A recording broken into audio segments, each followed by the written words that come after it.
Co-President Nigel Farage, Freedom and Democracy. Thank you. Mr Barroso, you told us this morning that the European Union is an inspiration, and whilst you admitted to there being one or two little economic problems, you made it perfectly clear that jobs and growth were to follow, that everything is going well. In fact, you painted a vision that a new period of European renewal is upon us. Now, as a former communist yourself, you probably remember the old Soviet leaders getting up to give their speeches and telling everybody that there was a record harvest or that tractor production figures were terribly good. And they, of course, believed that history was on their side.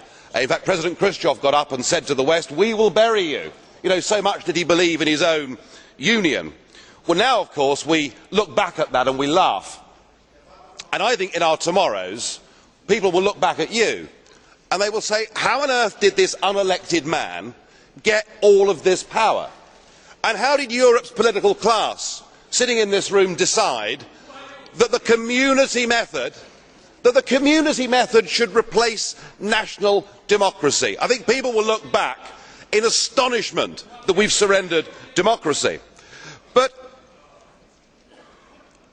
what you want to do is to say, right, we have a European Union, and what we are going to have to do now is have more of it. So as an architect, and you are one of the key architects of the current failure, what we are going to do, even though everything to date has been wrong, we are going to do more of the same.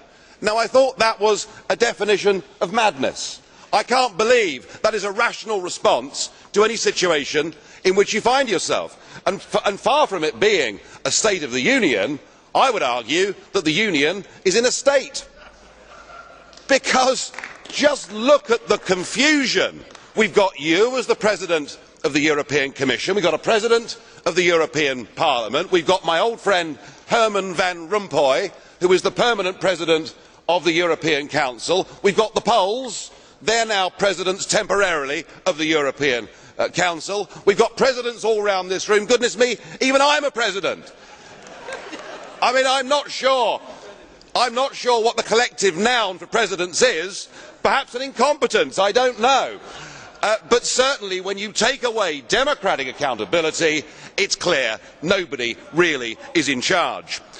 And it is developing as a union of intolerance. Anybody that stands up here and dares to give a political view that is different to the received wisdom is written off as mad, insane, violent, fascist. We have heard it for years from these people. And the intolerance is so deep that when we get referendums in France, the Netherlands and Ireland that reject your view, you see it as a political class as a problem to be overcome. So I am very worried about the whole root of this union. There is a new nationalism that is sweeping Europe. You want to abolish the nation states, in your case, Mr Schulz, perhaps because you are ashamed of your past, and you now want this flag and a new anthem to replace nation states, and you do not care how you get there.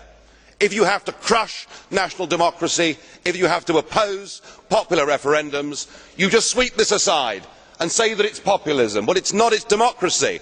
And what is sweeping Northern Europe now, starting off in April with that amazing result in the Finnish general election, is there is a new democratic revolution sweeping Northern Europe. It is not anti-European. It wants a Europe of trade. It wants a Europe of cooperation. It wants a Europe where we can do student exchanges, where we can work in each other's capital cities. It wants those things, but it does not want this European Union model. Frankly, you are all now yesterday's men.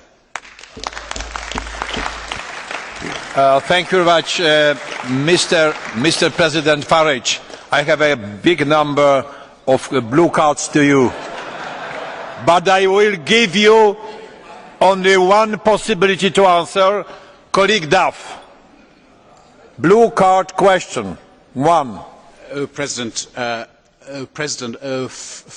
Farage, what, pray, is the answer, your answer, of Little Britain to the challenges of globalisation?